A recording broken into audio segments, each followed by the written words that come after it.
2. Erasing Personal History. Thursday, December 22nd, 1960. Don Juan was sitting on the floor by the door of his house with his back against the wall. He turned over a wooden milk crate and asked me to sit down and make myself at home. I offered him some cigarettes. I had brought a carton of them. He said he didn't smoke, but he accepted the gift. We talked about the coldness of the desert nights and other ordinary topics of conversation. I asked him if I was interfering with his normal routine.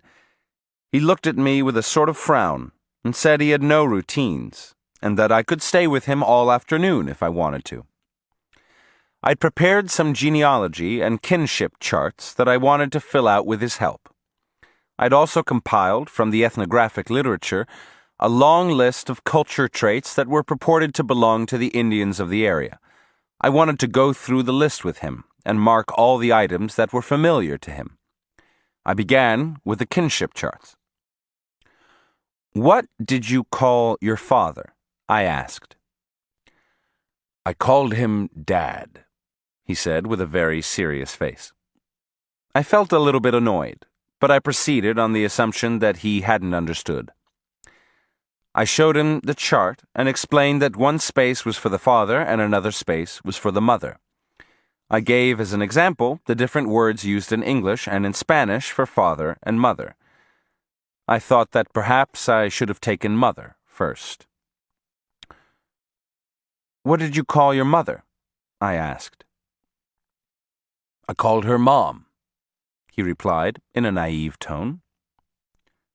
"I mean, what other words did you use to call your father and mother? How did you call them?" I said, trying to be patient and polite. He scratched his head and looked at me with a stupid expression.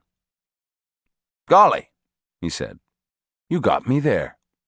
Let me think." After a moment's hesitation, he seemed to remember something, and I got ready to write. "Well," he said, as if he were involved in serious thought, "how else did I call them? I called them, 'Hey, Dad! Hey, Mom!'" I laughed against my desire. His expression was truly comical, and at that moment I didn't know whether he was a preposterous old man pulling my leg or whether he was really a simpleton. Using all the patience I had, I explained to him that these were very serious questions and that it was very important for my work to fill out the forms. I tried to make him understand the idea of a genealogy and personal history. "What were the names of your father and mother?" I asked. He looked at me with clear, kind eyes. "Don't waste your time with that crap," he said softly, but with unsuspected force. I didn't know what to say. It was as if someone else had uttered those words. A moment before, he had been a fumbling, stupid Indian scratching his head, and then, in an instant, he'd reversed the roles. I was the stupid one, and he was staring at me with an indescribable look that wasn't a look of arrogance or defiance or hatred or contempt. His eyes were kind and clear and penetrating. "I don't have any personal history," he said after a long pause. "One day, I found out that personal history was no longer necessary for me. And like drinking, I dropped it."